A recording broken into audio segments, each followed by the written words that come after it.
Vamos con el tema de catéter venoso central o acceso a vía central. Aquí lo que vamos a hacer hincapié es en las indicaciones, las contraindicaciones, para qué sirve, ¿ok? Las complicaciones y la técnica. Como ustedes ven acá en la imagen, pues no es nada más que poner un catéter, ¿no? Que llega hasta la vena cava superior. Pregunta del examen, ¿ok? ¿Hasta dónde llega la punta del catéter venoso central? Hasta la vena cava superior. Si nosotros tomamos una muestra sanguínea, vamos a medir la saturación venosa periférica de oxígeno. Y si es que esta punta se introduce más hacia la aurícula derecha, ventrículo derecho y se enclava en la arteria pulmonar, vamos a tomar la saturación venosa mixta de oxígeno. ¿Ok? Estos catéteres, pues, los intensivistas son aún más sofisticados porque hay un catéter que se denomina catéter de Swan-Ganz, que lo crearon dos residentes justamente, Swan y Ganz, los que gracias a ellos pueden medir presiones en la aurícula derecha, en el ventrículo derecho, en la arteria pulmonar y pues llegar a un perfil hemodinámico. Como definición vamos a ver que la cateterización venosa se define como una inserción del catéter biocompatible con el espacio intravascular. Este catéter central que debe de ingresar a la vena cava superior lo podemos hacer a través de un acceso central o un acceso periférico. Por ejemplo, desde la vena basílica, desde el pliegue de codo podemos introducir y llegar hasta la vena cava superior. Como ustedes ven aquí en la imagen, por ejemplo, este catéter es de color azul, está en una zona estéril, porque recuerden que vamos a ingresar algo estéril. Y si yo no tengo las medidas de asepsia y antisepsia, pues puedo ocasionar una bacteremia y mi paciente que entra en sepsis y en disfunción multiorgánica. Como ustedes verán, este catéter tiene tres vías, ¿no? Un guiador, la parte venosa y la parte arterial. El catéter venoso central normalmente es colocado en venas de gran calibre.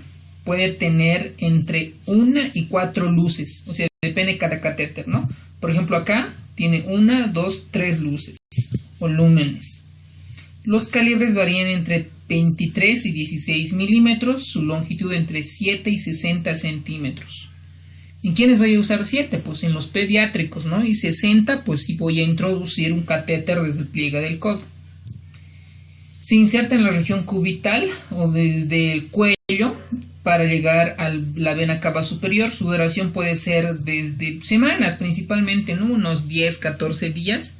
Y en algunos casos se pueden usar hasta meses, sobre todo en pacientes que reciben nutrición parenteral total.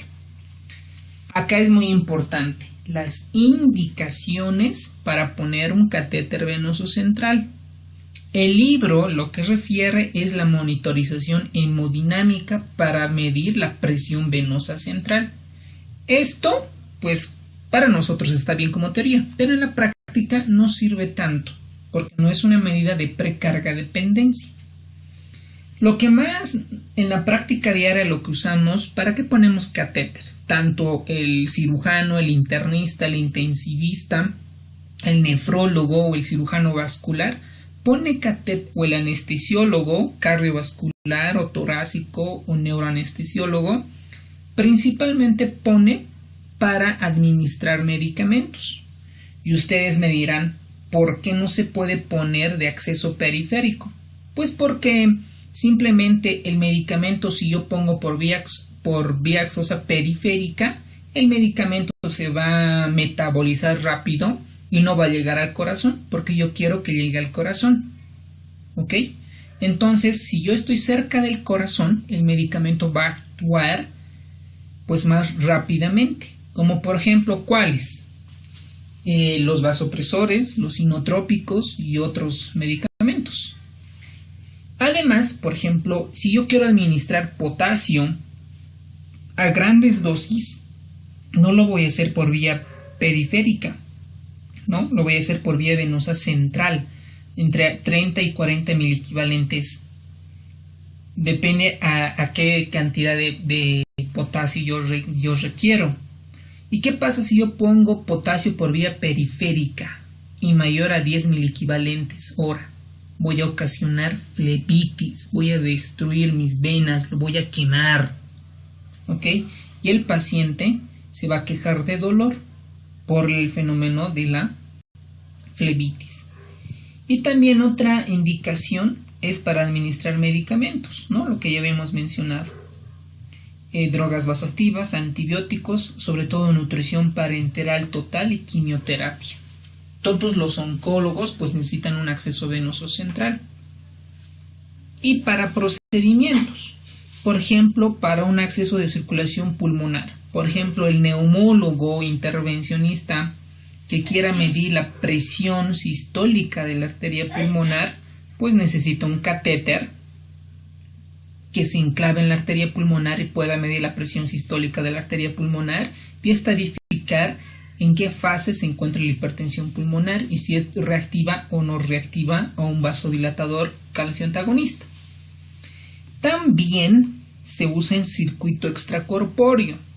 ¿Cómo es eso? Aquellos pacientes que necesitan, por ejemplo, entrar a ECMO, a oxigenación con membrana extracorpórea, o aquellos pacientes que necesitan una cirugía cardíaca y el corazón pues va a entrar en asistolia para poder que los cirujanos cardiovasculares hacer la intervención quirúrgica y el paciente debe pasar a un circuito extracorpóreo. Y otra indicación para el catéter venoso central es la instalación de marcapaso, tanto en taquiarritmias como en bradiarritmias con un bloqueo auriculoventricular completo. Como todo procedimiento en cirugía, tiene complicaciones. ¿Ok? ¿Qué es lo más peligroso? El neumotórax. Si yo pincho, por ejemplo, en el cuello, está muy cerca la punta del pulmón. Por lo tanto, si yo pico o pincho el pulmón, voy a ocasionar neumotórax. El otro complicación frecuente es un hematoma, es decir, se acumula sangre donde yo he pinchado. Otra complicación es que puedo introducir aire o puedo lesionar la vía aérea, se hace un enfisema subcutáneo, puedo hacer hemotórax. ¿Ok? Ya cuando la instalación de catéter es prolongada, puede haber infección, necrosis, implantación ipsilateral marcapaso con el desfibrilador y las vías de acceso como tal vamos a tener acá. Por ejemplo, nosotros acá tenemos el cuello, ¿no? Entonces podemos introducir por la vena yugular interna, por la vena yugular externa, por la vena subclavia. Tengo varios accesos. Y acá se encuentra el vértice pulmonar, el ápice, donde estoy a punto de pinchar o picar, producir alguna complicación. Entonces vamos a ver, por ejemplo, las condiciones anatómicas para poner una vena yugular o para poner un catéter en la vena yugular interna. Para esto yo debo saber la anatomía, es muy sencillo. Tenemos acá la yugular externa, que también se puede poner catéter. Por ejemplo, hay pacientes con alguna enfermedad pulmonar y tengan hipertensión pulmonar y hacemos la maniobra de Valsalva y se aumenta, acá se nota. Y también tenemos acá la arteria yugular, la vena yugular interna, que normalmente allí se pone el catéter. Entonces primero localizamos el músculo esternocleidomastoideo y la cabeza se gira hacia el lado contralateral. Y primero lo que hacemos es palpar el pulso de la carótida interna. Palpamos y una vez que se palpa a 1 centímetro hacia la derecha y hacia arriba, comenzamos a introducir o a pinchar aspirando. Y si yo comienzo a comenzar a pinchar a manera de ciegas puede ocasionar complicaciones. Por ejemplo, ahí cerca, en el lado derecho se encuentra el conducto torácico. Sobre todo cuando nosotros instalamos en la vena yugular interna izquierda, podemos causar quilotórax. Y para esto es muy importante, por ejemplo, saber los triángulos del cuello. Acá tenemos el triángulo anterior y el triángulo posterior. El triángulo anterior está formado por el borde inferior de la mandíbula, la línea media, acá, y el borde anterior del músculo esternocleidomastoideo. Y el triángulo posterior está formado por el borde posterior del esternocleidomastoideo, que es esta, la clavícula en la base y el borde anterior del músculo trapecio. Y en el triángulo anterior acá debemos de saber las partes anatómicas, porque si yo no las sé, no voy a saber qué complicaciones puedo tenerlas. En el triángulo carotidio, que está formado por el borde inferior de la mandíbula, acá, por el músculo homoyoideo y el borde anterior del músculo esternocleidomastoideo. De contenido va a tener la bifurcación de la carótida, es decir, que si yo acá comienzo a pinchar o a picar, puedo pinchar la arteria. Ahí sí que estoy en problemas, ¿no? También se encuentra la vena yugular interna, el nervio neumogástrico y el nervio hipogloso, ¿no? Entonces, si en esta zona yo comienzo a pinchar o introducir la aguja, puedo lesionar estos nervios. Lo mismo pasa en el triángulo muscular, cosa que acá, pues normalmente no comenzamos a introducir la aguja. El triángulo posterior en esta acá no nos interesa, y lo que nos interesa acá principalmente es el triángulo de Sedillot. Ahí es donde se introduce el catéter en la vena yugular interna. Por lo tanto, vamos a definir límites. Tenemos el fascículo esternal del músculo esternocleidomastoideo, que es esta, el fascículo clavicular y la base de la clavícula. Ese es el triángulo de Sedillot, pregunta de examen. Por ahí vamos a introducir la aguja hasta encontrar la vena yugular interna. Profundamente tenemos el nervio frénico. Y para ahora, vamos a ver ahora, por ejemplo, en la introducción.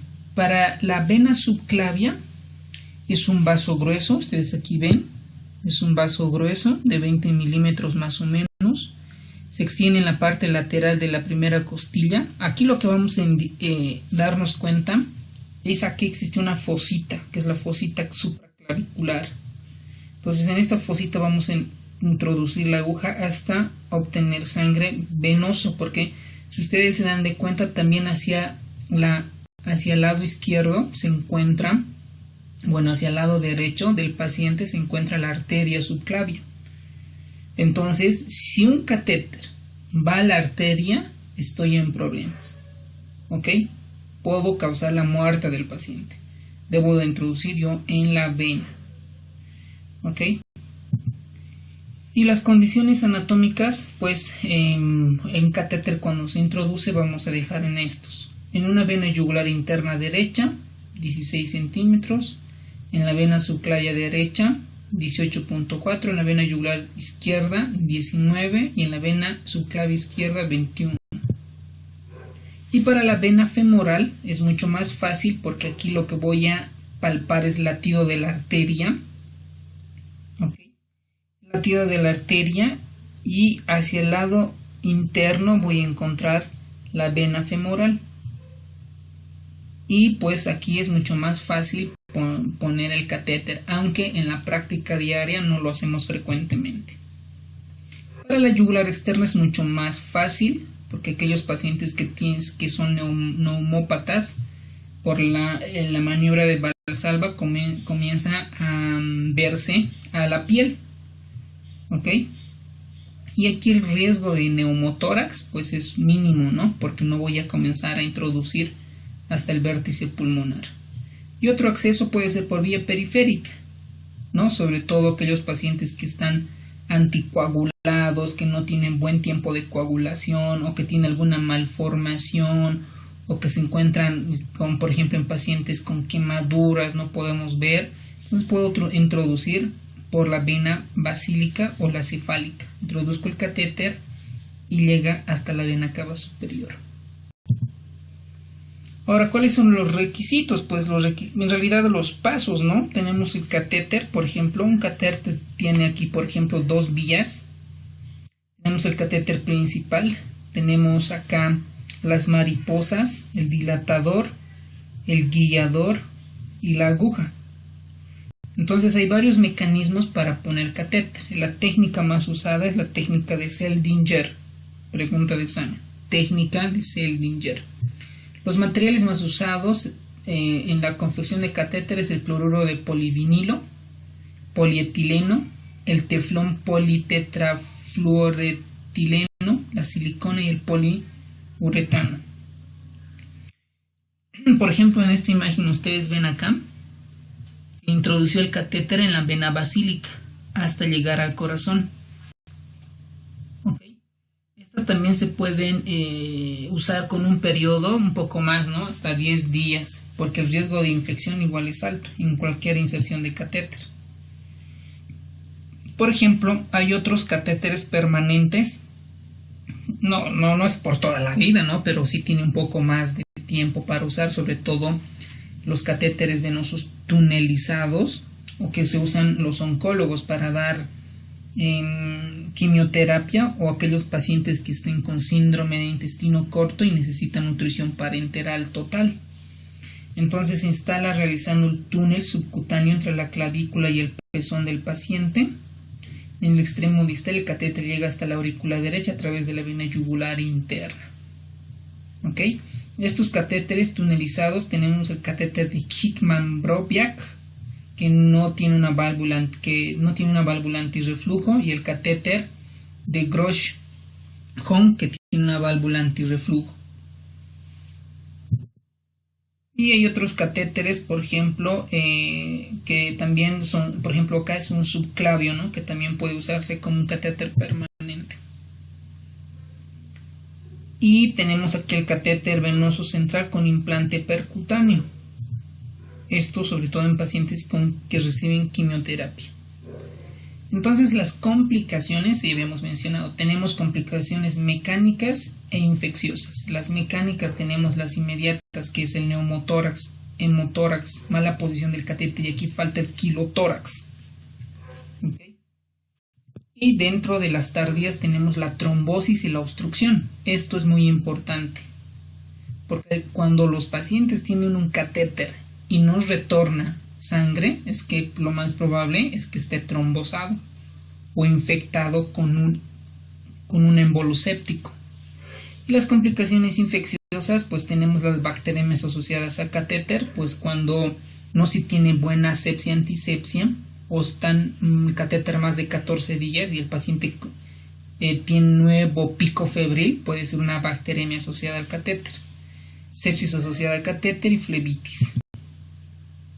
Ahora, para el acceso de la vena yugular interna, pues es muy fácil. Al paciente lo pongo en decúbito supino, es decir, echadito, con la cabeza girada hacia el lado opuesto, y comienzo a hacer mi anatomía. Esto en la práctica es un poco más complicado porque lo más fácil es detectar acá el pulso de la carótida interna. Y si nosotros detectamos palpando el pulso de la carótida interna, la yugular está 1 centímetro hacia la derecha y hacia arriba, ¿no? Y comenzamos a introducir la aguja con 45 grados aproximadamente, dirigida hacia el pezón ipsilateral. ¿Ok? Y otra forma es que podemos ubicar el triángulo formado entre la clavícula y el fascículo external y clavicular. Acá, por ejemplo, tenemos acá el triángulo de Sedillot, la base de la clavícula, el as external y el as clavicular, y ese triángulo. Entonces aquí en la parte del vértice introduce la aguja, ¿no? Aquí, por ejemplo, está introduciendo y ya hay sangre, pero no sabemos si es arterial o venosa. Es fácil darse de cuenta porque la arterial comienza a latir rápido. Aparte, la sangre es roja, mientras que la sangre venosa pues es un poco más oscura y no tiene tanta presión. Es mucho más complicado, por ejemplo, en pacientes que estén en choque. Es más difícil, sobre todo en pacientes con cetoacidosis diabética, pues que están muy deshidratados. Ahora, para poner un catéter en la vena yugular interna, hay un acceso anterior, que es acá, un acceso medio en el triángulo, en el vértice, y el acceso posterior, que es en el borde posterior del haz clavicular del músculo esternocleidomastoideo, y comienzo a introducir hacia la horquilla esternal. Pues ahí, cuando por ejemplo les pregunte cuál es la mejor técnica o el mejor acceso, pues es el que uno ponga mejor. Por ejemplo, yo he tenido residentes inferiores pues que les iba muy bien poniendo catéter por acceso posterior, pero pues mi persona, el acceso medio es mucho más fácil, creo yo, pero para otras personas puede ser más fácil el acceso posterior. Eso depende de tu técnica, porque la medicina además es un arte. ¿Ok? Las complicaciones habíamos mencionado acá. Por ejemplo, la punción arterial es frecuente porque estoy haciendo a ciegas, no estoy viendo, ¿no? La teoría menciona que está entre 2 al 10% cuando comienzo a introducir la arteria. Después puedo producir, si introduzco profundamente, puedo lesionar el ganglio estrellado y me va a dar un síndrome que es el síndrome de Bernard-Horner. Les voy a dar una tarea que es el síndrome de Bernard-Horner. ¿Okay? La incidencia de neumotórax es el 1%. Esto depende quién lo haga. Si lo hace un interno, pues lo más probable es que lo haga mal, ¿no? Porque ni conoce la anatomía, ni conoce la técnica, y pues si ha llevado en la universidad no lo recuerda.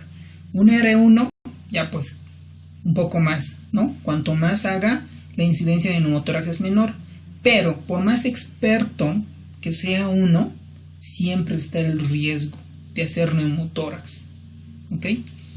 Dentro de las contraindicaciones pues es una lesión o traumatismo en la columna cervical. Existe una estenosis carotidia unilateral o bilateral, que el paciente en ese mismo lado esté con neumotórax o contusión pulmonar con una neumonectomía.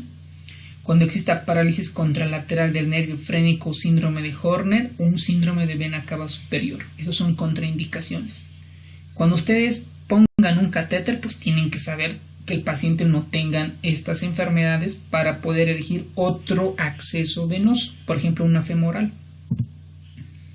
Para la vena subclavia es mucho más fácil, pero muchos no la realizan porque el riesgo de neumotórax es alta a comparación de otros accesos. ¿Okay?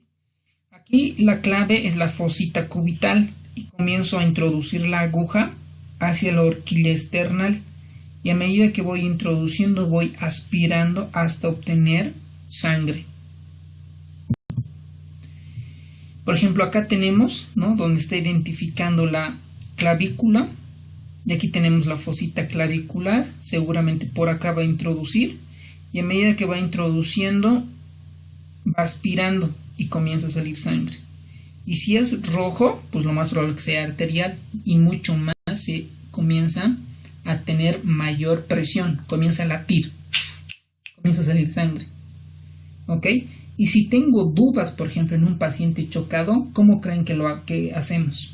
¿Cómo puedo diferenciar si es venosa o arterial? El paciente está hipotenso, no va a haber buena presión, no tengo accesos venosos periféricos buenos. Ahí lo que voy a hacer es hacer una gasometría. Con una gasometría voy a valorar la PO2, ¿no? Cómo está entre la sangre venosa y la sangre arterial. Y las complicaciones, pues aquí es mucho más alta, del 1 al 2% las complicaciones de neumotórax, pregunta de examen.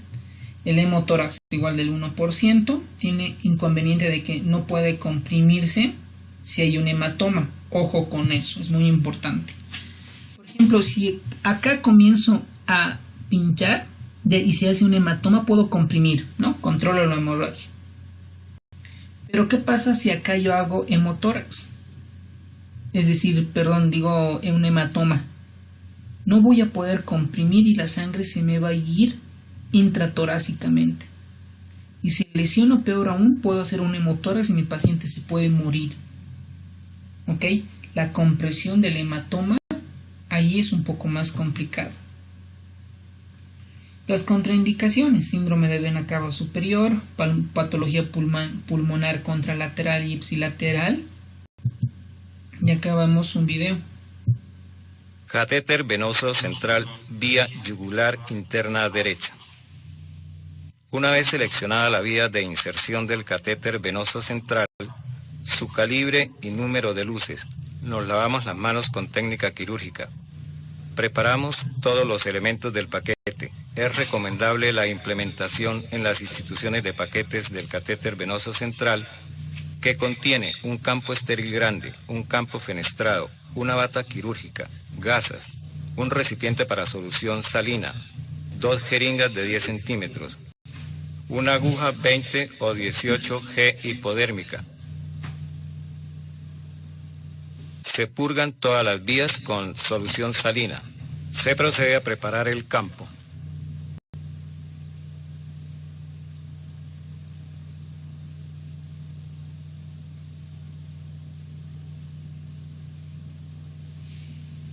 Hacemos asepsia y antisepsia. Se coloca al paciente en posición de Trendelenburg con unos cojines debajo de los hombros. Preferimos la vía media de la yugular interna derecha en el vértice del ángulo de los haces del esternocleidomastoideo. Hacemos la punción con la aguja metálica que trae el kit de catéter, dirigiéndonos a 30 grados de la piel en dirección paraesternal y caudal. Buscamos la vena yugular. Una vez obtenido el retorno de sangre, desempatamos la jeringa y pasamos la guía metálica por el lado recto. Se retira la aguja de punción. Se amplía la incisión con un bisturí 11. Se pasa el dilatador hasta sentir que se atravesó la vena.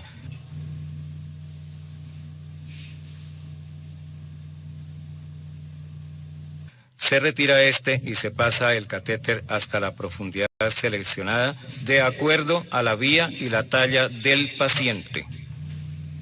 Con alguna frecuencia no se obtiene retorno al hacer la punción, sino al retirarse. También se puede usar la técnica por transficción, pero en primera instancia no la recomendamos por el riesgo de hematomas.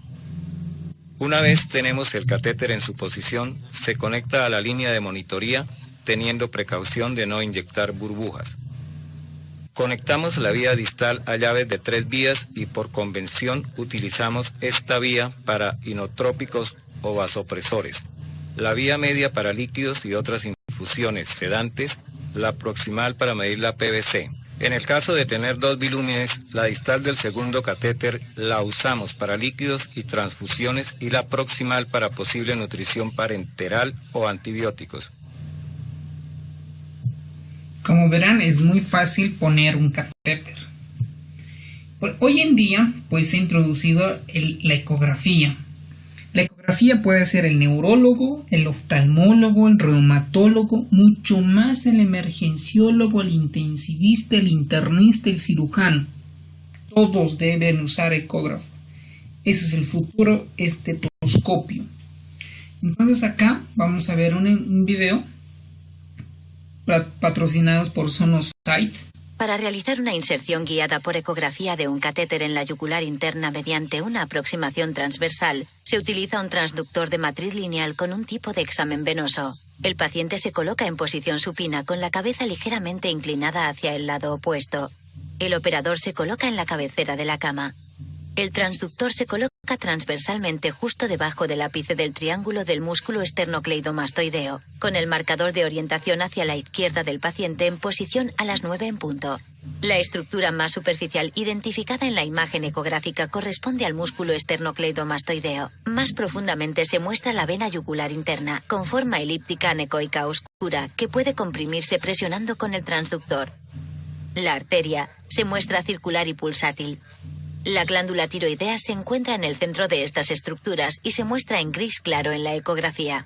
Ajuste el transductor para centrarlo sobre la vena yugular interna. Siga la entrada de la aguja deslizando lentamente el transductor en la dirección de avance de esta. La aguja se muestra como un pequeño punto brillante hiperecoico.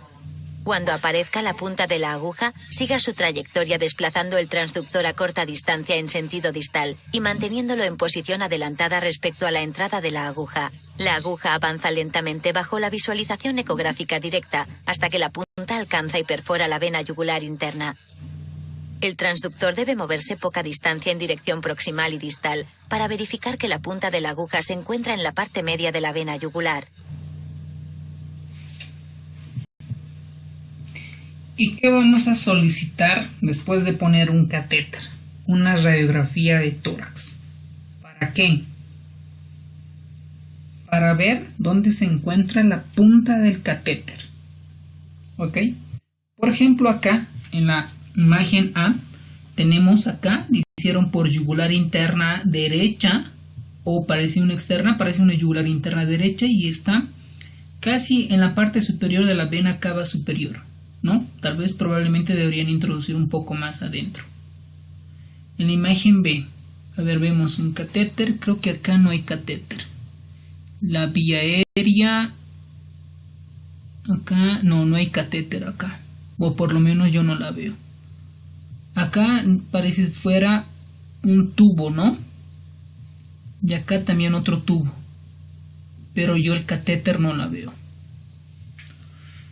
¿Qué pasa si a este paciente le pusieron catéter? Pues ahí nosotros decimos que el catéter no está en el corazón, por lo menos no está.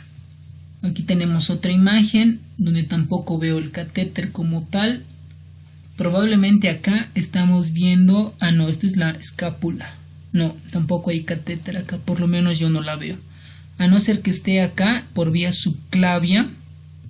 No, pero esto es del escápulo, el borde superior. Mientras que acá, esto es muy fácil de verlo, lo hicieron por subclavia izquierda, ¿no? Cómo se va el trayecto y está muy adentro el catéter. ¿Cuál es el riesgo de este catéter que se encuentre acá? Porque lo ideal debería estar acá en la vena cava superior. ¿Cuál es el riesgo? De que perfores el miocardio y tenga arritmias cardíacas. Y terminamos con esto, la vía femoral. Pues básicamente es palpar la arteria femoral y a su lado vamos a encontrar la vena y se introduce el dicho catéter. No solamente es para introducir medicamentos, acá también puede ser para monitorización como el EB1000. Las complicaciones, un 10% la trombosis venosa, por eso muchas veces no la hacemos. La punción arterial en un 5% y es la complicación de hematoma retroperitoneal. La limitación a flexionar, el paciente no puede flexionar y si flexiona se acoda el catéter. Y pues la contaminación bacteriana también es frecuente por la localización.